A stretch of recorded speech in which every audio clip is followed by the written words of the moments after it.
Are we ready to fly yet, guys?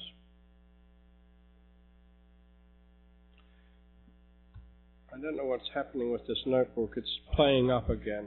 But that's all right. My presentation today is called Standards Why. Why we need them, why you want them.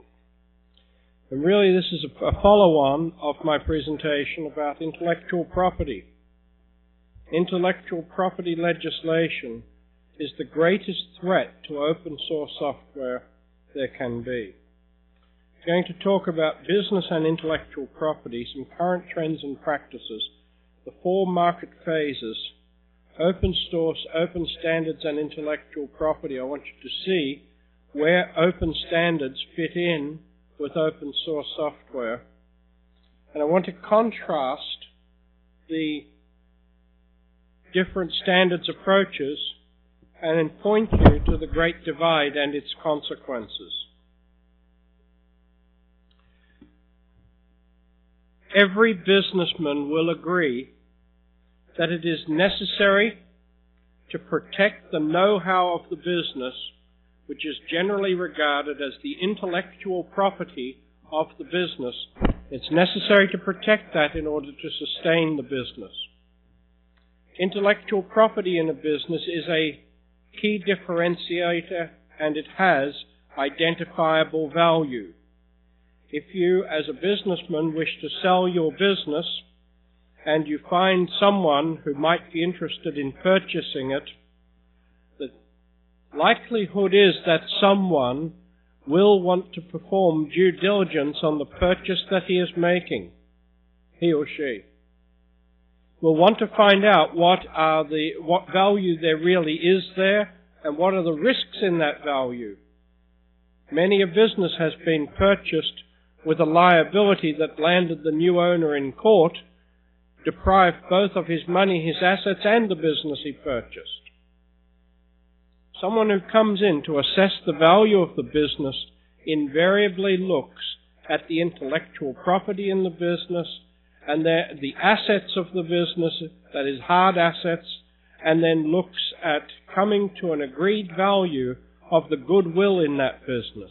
Essentially, that's all that's there. I have no disagreement with the fact that we need intellectual property that must be protected in order to sustain the business. The great argument that the open source community has with the traditional method of doing business today, traditional in the last decade or two, is that today businessmen across the world want to protect computer software and the algorithms it contains.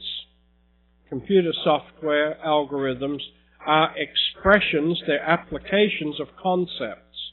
The moment we start to patent and protect that, we create a minefield for anyone who might do development work or who might sell software. So the issue is not whether or not we want to protect sustainable value and intellectual property, but where we ought to build protected know-how and intellectual property. You can put it in products, in services, or in strategies and operating methods. Let me be very blunt about this. Placing your intellectual property in products as the sole defense is very, very fragile. It's easy to copy a product in more ways than one. Putting it into a service and the way you deliver that service is also somewhat fragile, because a competitor can sit there and watch how you operate. In fact, a competitor could be a customer and figure out as a customer how you do business and think to himself, why shouldn't I do that as well? So they can sniff out how you do business. The protecting of a service, therefore, is also fairly fragile. But let me ask you all a question. If you are out hunting one day, and you're out in a field, and an animal you have just shot falls into a cave, and in the cave you find lots of gold, You now have discovered something that nobody knew was there, right? How do you treat that? Do you keep that relatively secret, or do you tell everyone you found a cave full of gold? If you were to set out to purchase the property that cave is whatever, would you tell the owner you want to buy the cave because it's full of gold? Not quite, right? You'd learn to keep your mouth shut, right? In fact, would you show over-enthusiasm in buying the property from whoever owned it? Probably not. You'd probably want to walk away from the deal a few times and make whoever owns it feel that they are obtaining an opportunity to receive more value than the property is really worth. And if they really are smart, they'd sell it to you at that price, right? You see, you don't throw your pearls before swine. The core issue is sustainability. Strategies and operating methods should be kept confidential. Strategy is the way that you plan as a businessman to open up a market or an opportunity in the marketplace. The operating method is the way that you respond to competitive activity. Hopefully that way that you respond is inside your head and not communicated in too many places. You keep that in the minds of your key executives. You don't spread that around, because that is intellectual property in your business. And the less that you communicate, and the more unpredictable you are in your operations so that your competitors cannot suss you out, the greater your defense mechanism. Strategies and operating methods are very difficult to second guess. They leak out when key staff leave and then spill the beans to a competitor. But what we have at the moment is a focus on products. There's a great intellectual property land grab taking place, with companies like IBM and HP and whoever else in the world and Microsoft, all trying to register as many ideas and gain software patents on them as they possibly can. Why? So that at any time they may have an instrument to sue a competitor in order to eliminate competition. And that is creating grave concern in the software industry, with potential for lockout from access to certain technologies unless you can afford to pay. In current service companies are doing more of that same land grab type activity, trying to register look and feel, trying to register and gain protective custody over the most basic elements of the business. When you deal with Amazon, for example, Amazon will prompt you with books purchased by others who had similar search interests as yourself. By the way, I know how to confuse that engine. Do a search on a wide-ranging different variety of topics and then zero in on what you really want to purchase. It's amazing how Amazon will give you completely irrelevant answers. But that's another matter. That's deliberately trying to trap an algorithm. When only Amazon has that capability, it is patented, and for any other vendor like Barnes & Noble to use it would land them in court.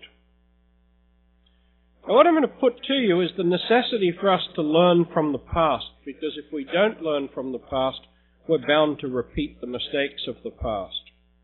In order to avoid repeating those mistakes, we need to understand the market, we need to understand history, and we need to know history. Now, in my presentation on Wednesday, I presented this slide.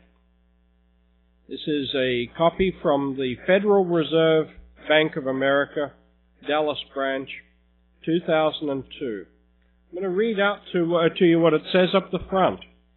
The passage of the General Agreement on Tariffs and Trade, the North American Free Trade Agreement, and GATT's successor, the World Trade Organization, ushered in an era of freer trade that's been applauded by stock markets worldwide.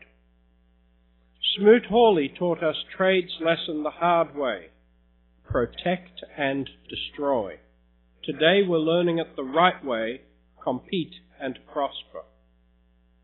Now what happened is in 1929, the U.S. Congress enacted the Smoot-Hawley Act, which issued tariff protection against European imports, the result of which was that the Europeans reacted and precipitated the Great Depression. Protection and protectionism has an absolutely 100% record of failure throughout history. Protectionism is what we are practicing with patents, or patents as you would call them, software patents, trademarks, service marks, and the like. We cannot bring about an ethical society through protectionism.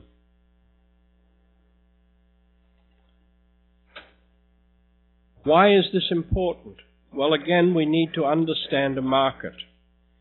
We need to understand the fact that products, as they flow through the market, as the products first become established and then go on to maturity, go through 4 market phases.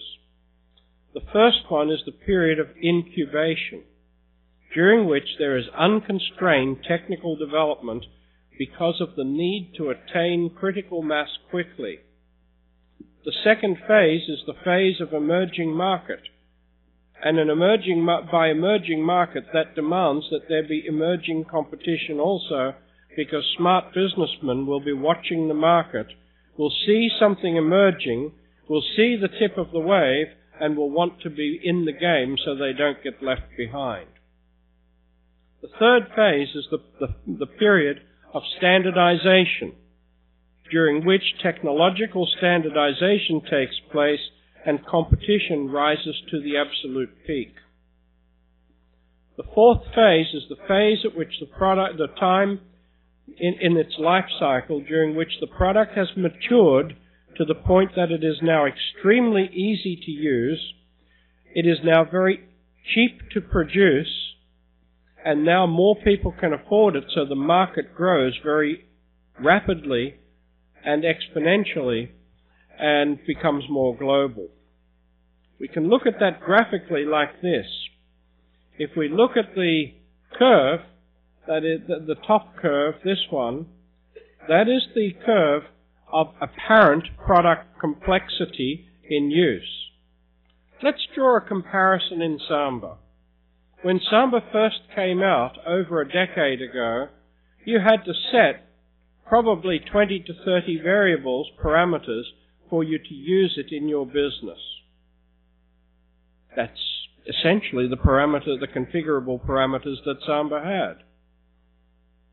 Today, Samba has over 350 odd parameters, but you can run very successfully with only 3 configuration parameters defined. And 2 of those are for a share. Samba is today largely auto-configuring, except for the specific elements like the share stanza that you must define and some of the global parameters in order to make it fit into the environment you are putting it into. Perhaps a better example is the motor car. When it first came out, you just about had to be an engineer to be able to drive it. Today, who even thinks about driving a car? You hop in, turn the key, miraculously something starts, you put your pedal to the metal, and away you go. You just have to remember to turn the wheel, to turn a corner, slow down a bit, there's a brake for that. Essentially, a gas pedal, a brake, a steering wheel is about all you need to drive a modern car. Everything else takes place automatically. And again, in the last decade, that motor vehicle has become an incredibly more complex vehicle, with as many as 15 computers actually driving the vehicle. Emission controls, ignition controls, fuel flow controls, hydraulic pressure controls, and so forth. The dotted or dashed curve is a curve of apparent product functionality. When a product is first conceived, the features that are important to the market from the technologist's perspective are often sadly misjudged. So during the period of rapid innovation, the incubation period, functionality is added very, very rapidly until eventually we get the recipe right for what the customer needs. Invariably, that means that at that point, the complexity of use of the product is just about at its highest ebb. And from that point on, further research and development is done in order to get the complexity down and to make it easier to use. Our 4 phases are therefore readily identifiable. The 4th phase is where the curve of apparent product functionality and the curve of apparent complexity of use just about level out.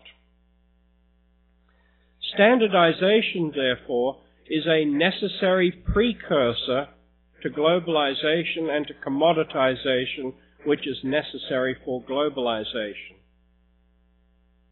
During the market acceptance phase, that's when new competitors, or when competitors, enter the market, and the first thing that happens when you take your competing technology to a recent startup business, or a customer of a recent startup business, is you will very rapidly be told, I can't afford to relearn. Can you make it so that I can just switch over and keep on going just as I was? That requires interoperability, and that interoperability ultimately can only come about through standardization. So what I just want to point out here is that those companies that wish to protect their intellectual property and products, that do not want their products to become ubiquitous, undifferentiated commodities, want to keep the market infantile in the mistaken belief that by keeping the market infantile, they will be able to make more money. Now I'm going to put it to you that the horizontal axis is actually an exponential scale, meaning that as the price drops and more consumers can come into the market, the overall market grows. What we see at the moment is Microsoft on the desktop officially has about 335 million licensed users out of a population of North America, Europe, and the first and second world countries of the Asia-Pacific realm, a total population of about 700 million people.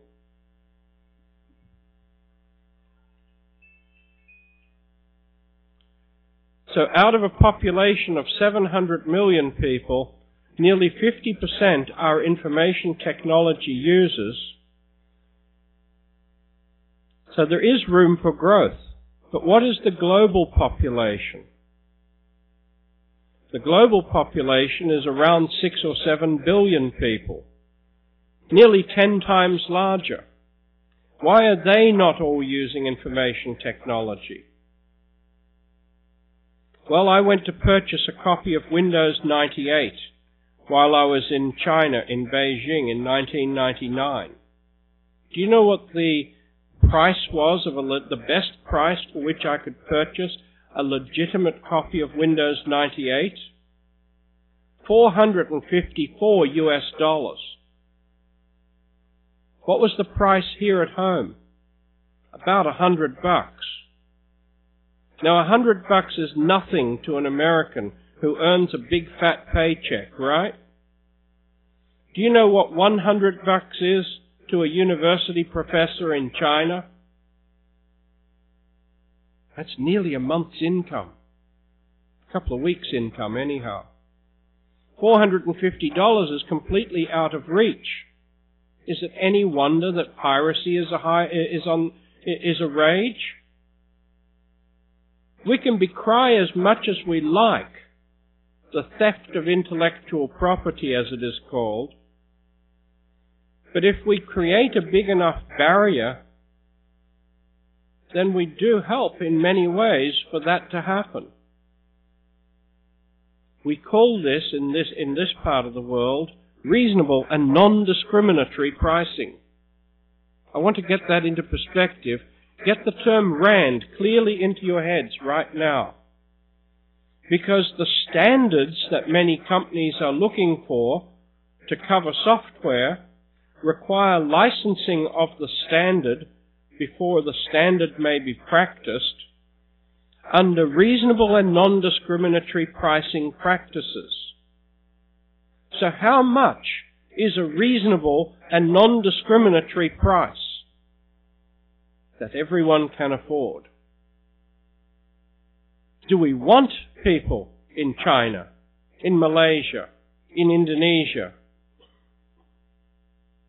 and in other parts of Southeast Asia and in Central America? Do we want them to use information technology products? Do we want to build a global market that is sustainable? If not, then maybe setting a ridiculously high price is a great way to go. But let's just look at the genesis of the software market. In the early market of the computer industry, software was given away in order to enable companies like IBM and Sun to sell hardware. As the market started to emerge and started to become stable, that is predictable, there was a definite consumer demand, we saw the rise of three different types of software. Custom-built and highly differentiated software, built to suit a specific customer's needs. Generics that were sold into a large market. They tend towards ubiquity with minor differentiation. An example are medical practice applications. Other examples are accounting applications. And we saw the rise of the commodity software market, which every one of us in full integrity knows is a much larger market. Microsoft Word can be sold anywhere in the world. But mind your own business accounting, there has to be a North American version and an Australian version. Why do you think that has to be? Because each country has different tax laws. If we want to use Mind Your Own Business in Malaysia, we need a Malaysian version. In China, a Chinese version. And not only do they need to be localized in terms of the language and character set, they need to be localized in terms of the accounting requirements. That is the nature of the generics, yet large market opportunity for that middle part of the software industry. I put it to you that open source software appeals to the commodity large market area, and there will always be a market for the generics and for custom-built software. The issue of protectionism today applies largely to the commodity market, where, as I asserted earlier, the software vendors are seeking protectionism so they don't have to work quite so hard to build and retain market share, and so that they can get away with less than efficient practices. I also want to assert that the technology market is still embryonic, given the fact that only 10% of the world's population is served by information technology vendors, and that globally we have only about a 5% market share. There is a 20-fold opportunity for growth and expansion. And I put it to you that because of intellectual property lockout, we are creating stagnation of that market. Are we going to stagnate the world or just the market that is seeking protection?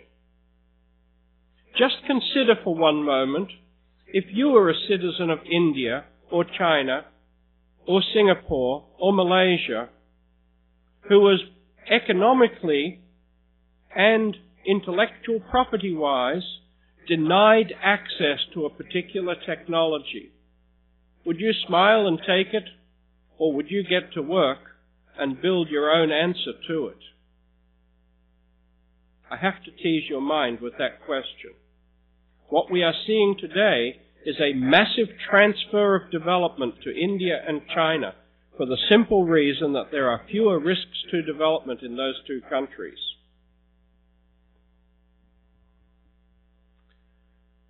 So what about open source standards and intellectual property? Well, software that is undifferentiated is just a commodity. And in order to develop a commodity, you need to build community around it. User community, and a user community that is active in providing feedback to the developers.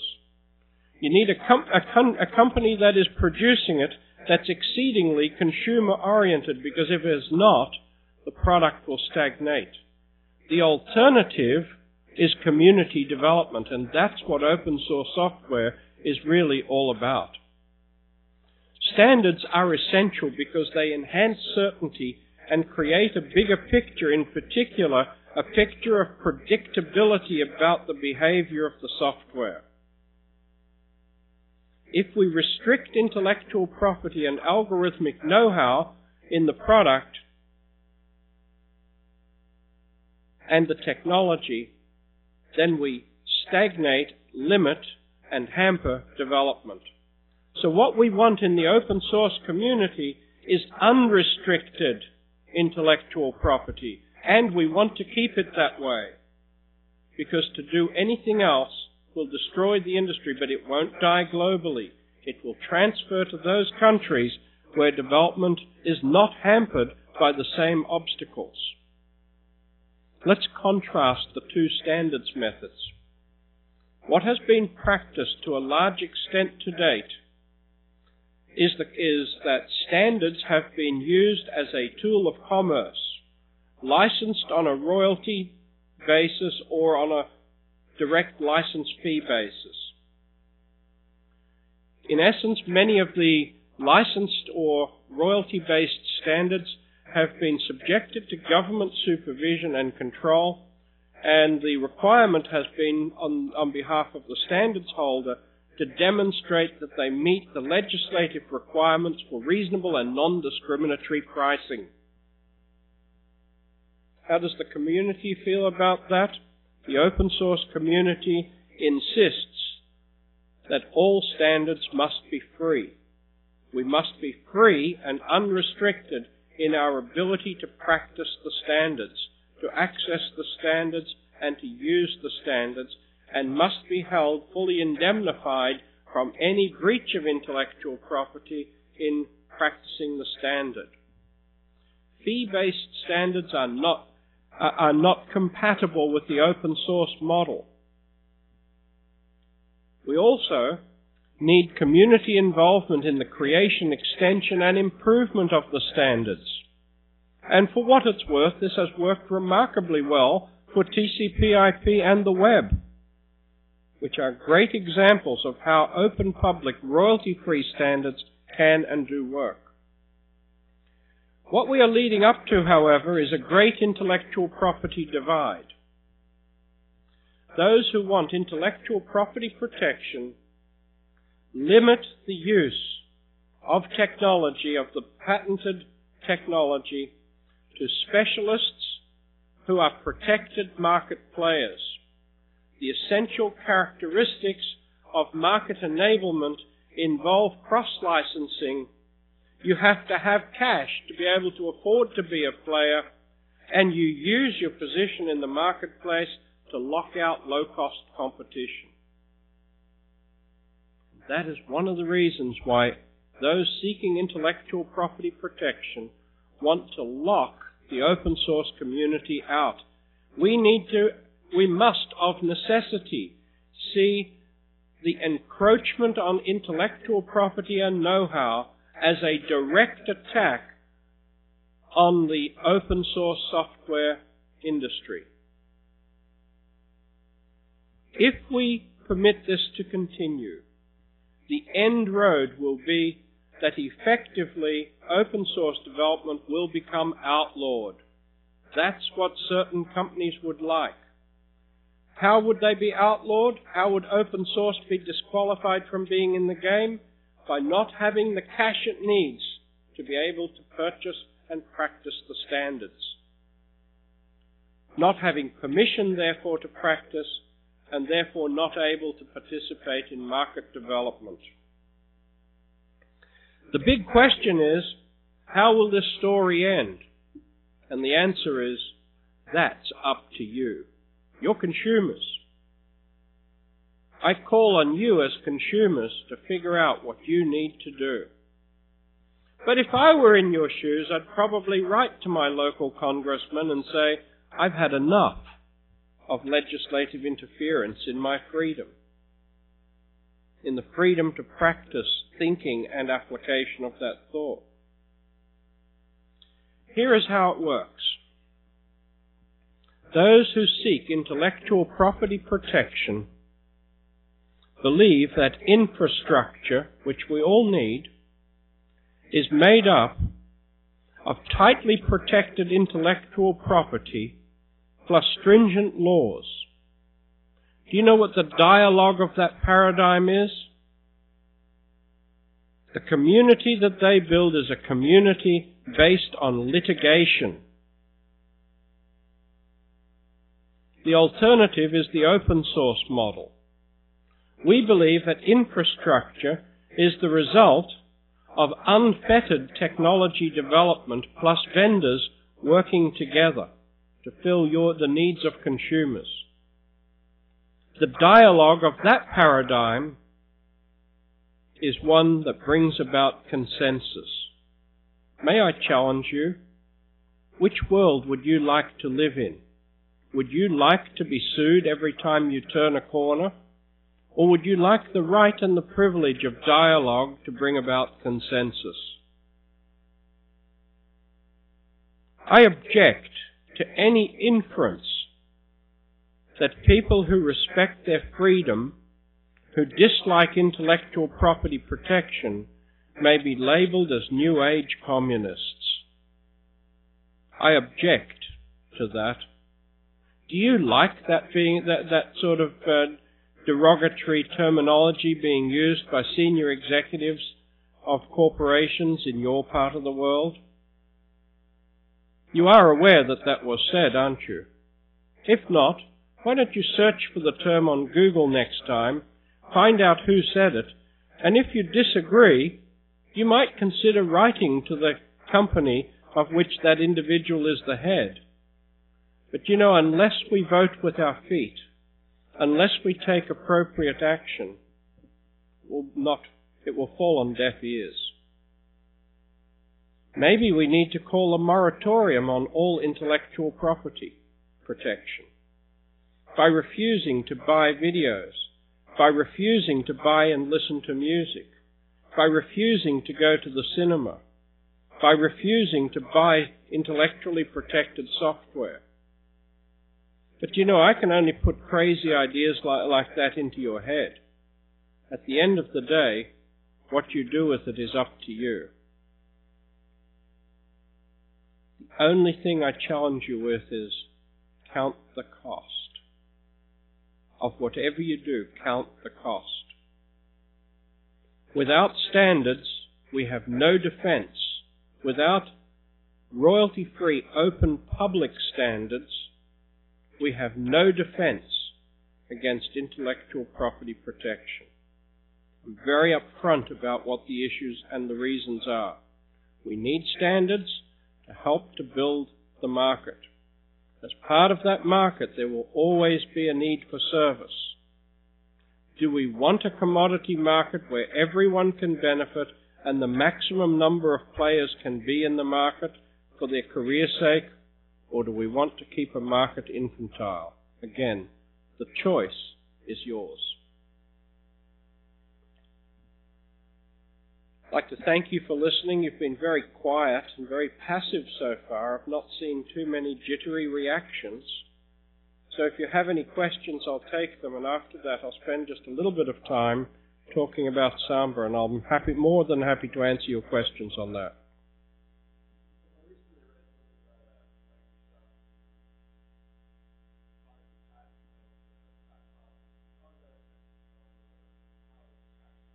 Well, it does not affect Samba at all. There is a mistaken notion that Samba has to export a file system as a fat file system. That's not true. Also, there is a mistaken notion that you have to have a fat file system before you can export it so that Windows clients can write to it. That too is completely mistaken.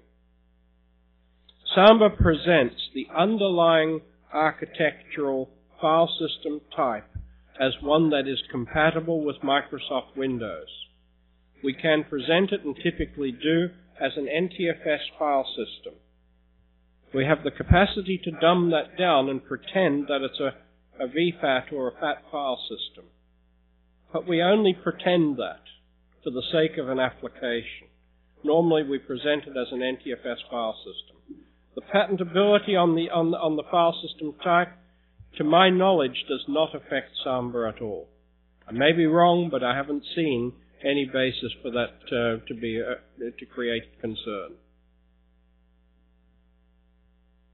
Any other questions? Sorry, can you speak a little?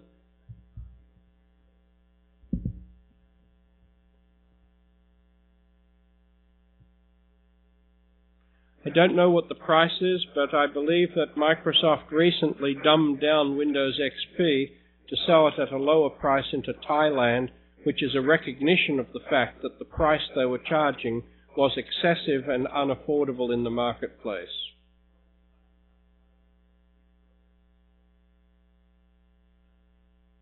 No, it's a cut-down version that has cut a whole bunch of applications out. I don't know. I haven't actually looked at the product.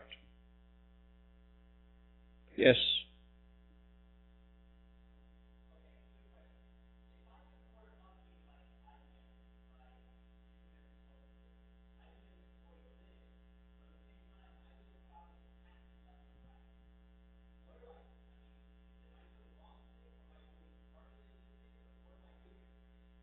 I'm not able to make your value judgments for you.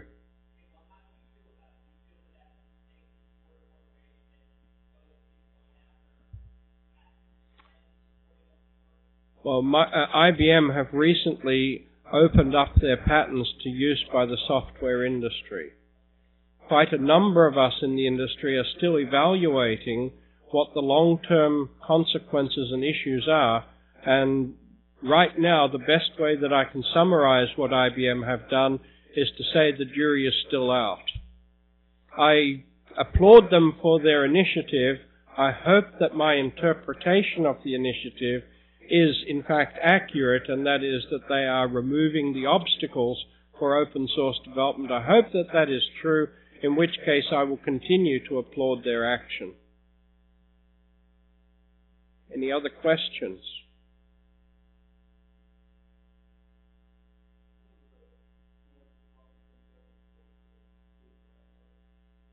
I'm sorry? Rambus, yes.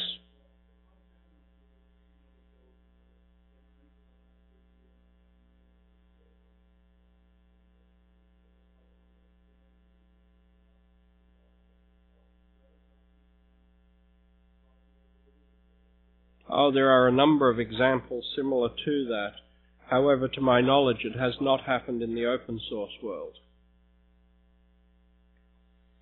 However, there have been quite a number of threats, and I believe that most of those threats were attempts to create fear, uncertainty, and doubt as an inhibitor to market development. Again, remember that many businesses have no qualms about trying to protect keep a market infantile. A mature market is a pretty scary place in which to operate.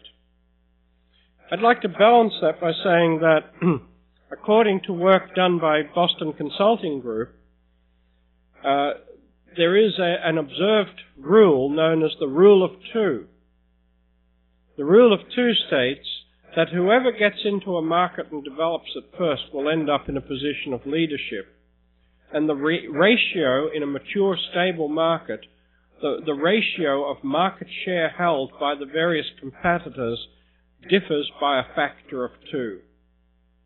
So if you have 5 competitors in the marketplace, the lowest running one, the 5th one, will have 1 unit of market share, the 4th will have 2, the 3rd will have 4, the 2nd will have 8 units of market share, and the leader will have 16 units of market share. So the overall market share will then be 16/31, which is about 55%. The market follower, therefore, has a little bit over 25% market share. The follower to the follower, about 12% market share, and anyone who holds less than that is simply not economically viable in the long run. So in order to be sustainable, really only the market leader and the market follower are the ones that can be financially stable in the long run, and the market follower will only hold his place if he keeps on the ball. If he drops the ball, his follower may in fact overtake him in a short period of time. So what we know from marketing theory and practice, or really from the observation of practice, is that those businesses that saw the market opportunity and went after the maximum market penetration by reducing the cost as rapidly as they could through learning curve effect, and who sought to get the broadest possible market, always ended up dominating the market as the market leader. There's nothing wrong with that. There's nothing wrong with competition, but my golly, it's hard work. And we're all a bit afraid of hard work, aren't we? You know, for us to get Linux ready as a viable, attractive alternative, we need to be more than equivalent. Not only do we need to offer equivalent functionality and capability, but we need to offer additional attractive functionality, services and features over and above being the same, or else there is no incentive to change. Competition demands hard work. To assume that you can just be a smart competitor by knocking off the market leader is to condemn the business to always being a market follower. It doesn't work in the long run. Someone will come along and be smarter and pip you off at the post. I hope I answered your question there.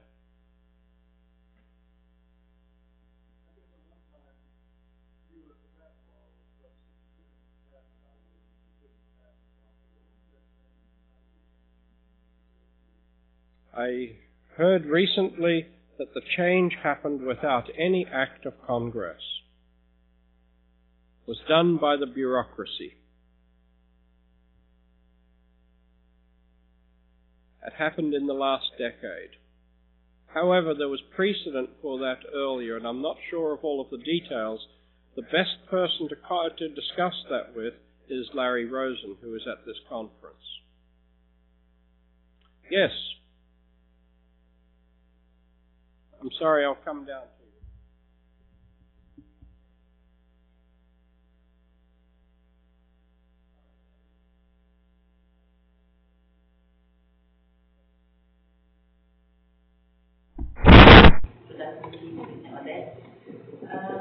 The most difficult problem that we face is cleaning of data. So we know that a lot of data how does the workforce community people, what can we do to help? Got it.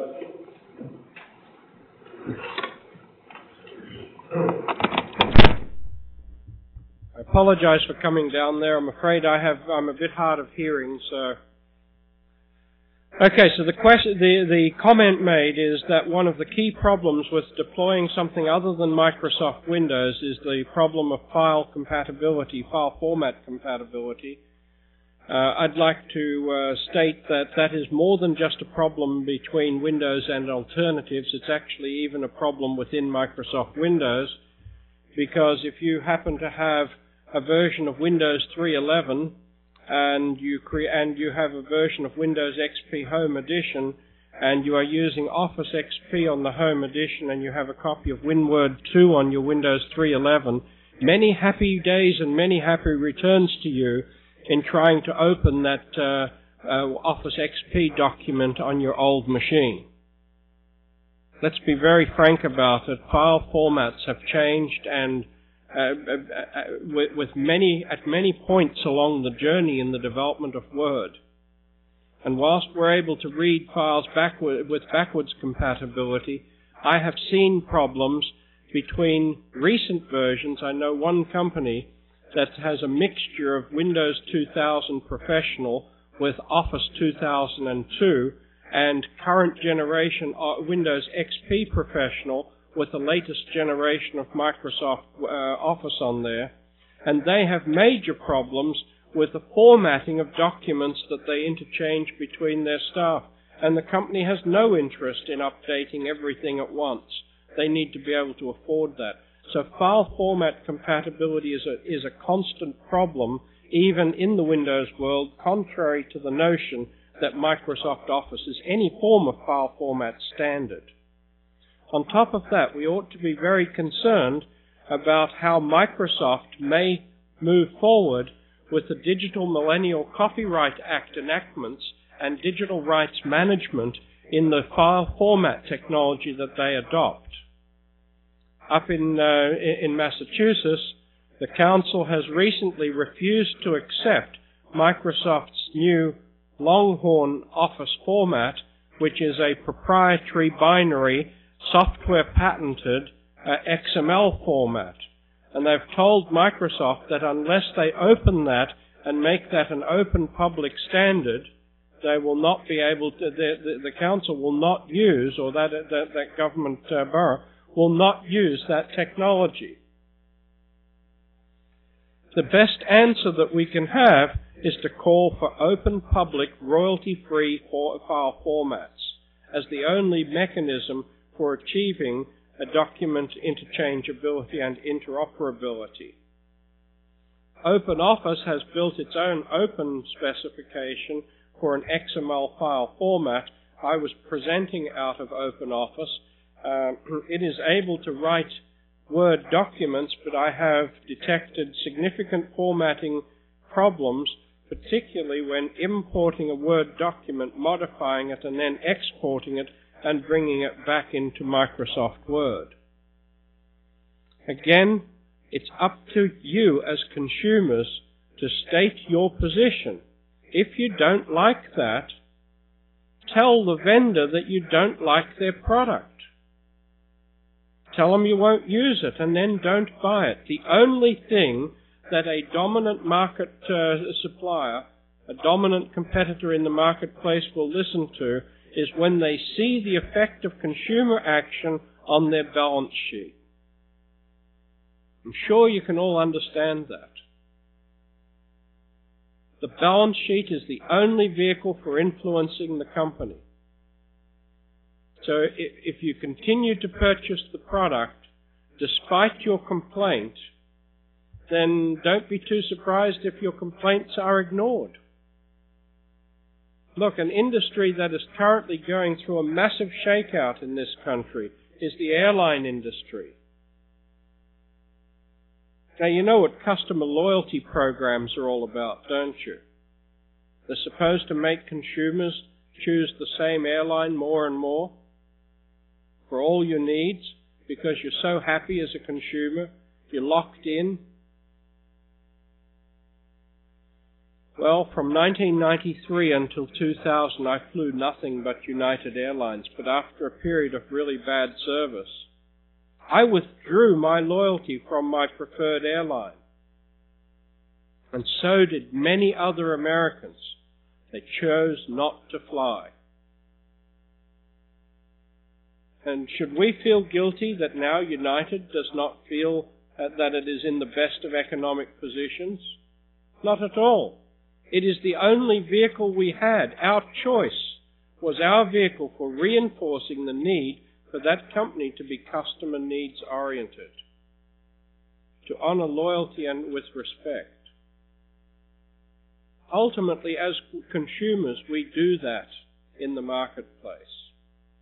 That is our methodology of bringing about standards. The other way is lobbying for it. But then again, we must be careful that we do not make empty threats, nor that we make threats of violence. Our action ought to be passive. It's very passive when you don't buy, very passive when you don't upgrade. It's also very effective.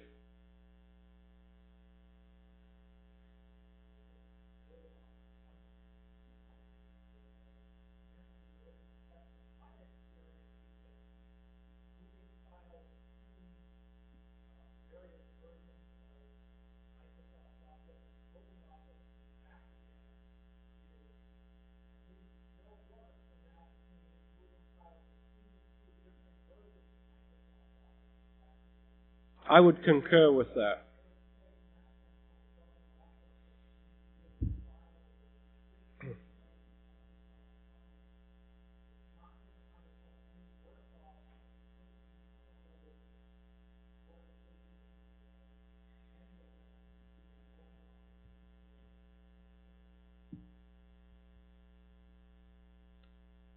Are there any other questions related directly to the topic?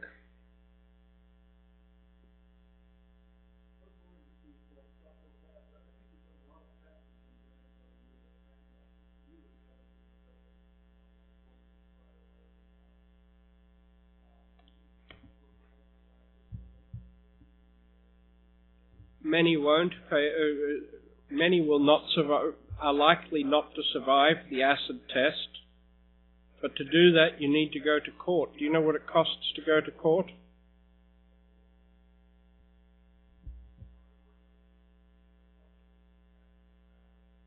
Sorry, would you speak up, please?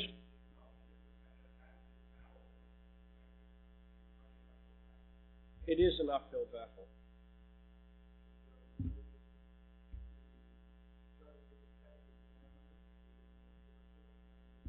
The US Patent and Trademark Office is severely overloaded. I think the answer to that is no. Not likely. We have a system that's broken. But the concept is broken as well, from a society development perspective.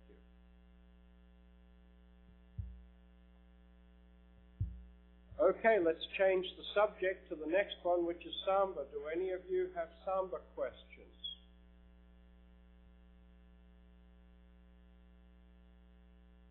Well, Samba 3011 should be released today.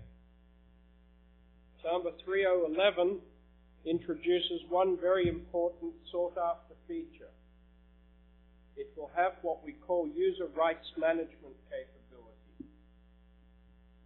That means that as of the release of 3011, it will no longer be necessary for you to expose a root user, that's a UID 0 user, to your Windows administration environment. Any user will be able to be granted the right to add machines to the domain or to be an administrator.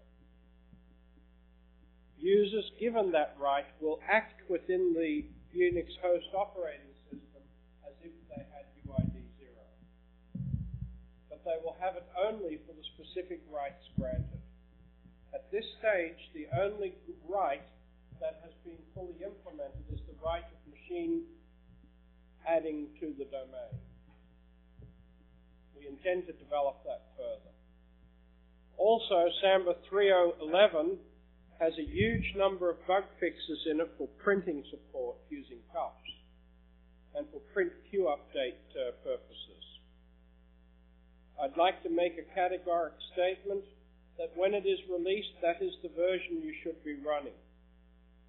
I don't wish to tell Samba users what they must or must not use. That's not the open source way. But I would like to address some questions that have been increasingly asked. So I'll state the question and then my answer to it. My answer may not be exactly identical to how others would answer the question within the Samba team. First question. What proportion of the total user base for Samba is using Samba version 2.0 and 2.2 today? My understanding is somewhere in the vicinity of 60 to 65%. Next question. Why has the Samba team dropped support for Samba 2.0 and 2.2? Answer. There are only about 40 of us. We are all working every spare moment we can possibly fly out to continue to maintain Samba 3.0, which is our current stable release, maintain Samba 3.1, which is the head branch that we are currently developing for immediate next stable release, and Samba 4.0, which has now been nearly 3 years in development and is at least about 6 months away from being in beta release.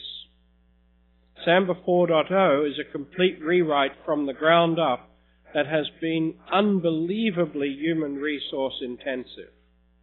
We did that because Samba 3.0 is essentially an end-of-life code-based product.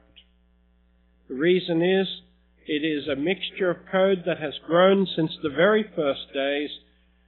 At most, at any one time, 60 to 70% of the code was updated, but architectural decisions made before we understood the protocols and the technology as we understand it today have become too limiting and mean that it is now too time costly to keep on developing the Samba 3.0 code base. We had to draw the line somewhere. Samba 3.0 came out in September 2003. In October 2004, we finally publicly stated that Samba 2.2 is no longer maintained. Samba 2.0 has not been actively maintained since about 2002. Next question. Why are we forcing people to upgrade? We're not. It's up to you. But key reasons why you may have to upgrade are the fact that Microsoft continually rolls out service packs and online updates. Those online updates invariably extend the protocols. Microsoft do this for a reason, not to be incompatible with us, but in order to fix problems that their consumers are facing with their products. We commend them for making those changes and do not criticize them as doing that with any malice of intent. It is impossible for us to backport support for some of those enhancements to a 2.2 code base without converting 2.2 into what we already have. If you are in any way security conscious, the only product that we can stand behind as meeting as close as we possibly can the needs of the current Windows networking environment is the product we currently ship as current stable code. It is not defect-free. We know where its warts are, and we're not trying to pretend they don't exist. We own the defects. If you find one, tell us. The best we can do is as quickly as possible rectify the problem for you. That's why we have had quite a number of code updates. Samba 3 is a little bit over 12 months old now. In fact, it's about, about 16 months old, and in that time we've had a total of 11 releases, one of which we caused because we created a boo-boo, a few of others of which were caused by Microsoft Service Pack updates, and quite a few are updates to address particular bugs that users have experienced. We run regression tests against the code. We don't trap everything, but as soon as we find something we don't trap, we create a test for it, so we won't miss it next time. We can't do better than that. Samba 4 promises to be a far more maintainable, manageable, and predictable product, but it's a little way away from being stable.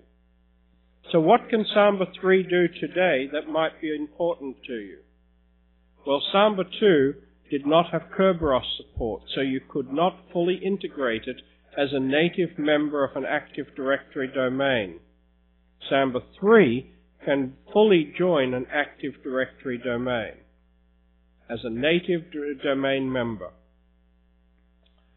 Samba 3 fully supports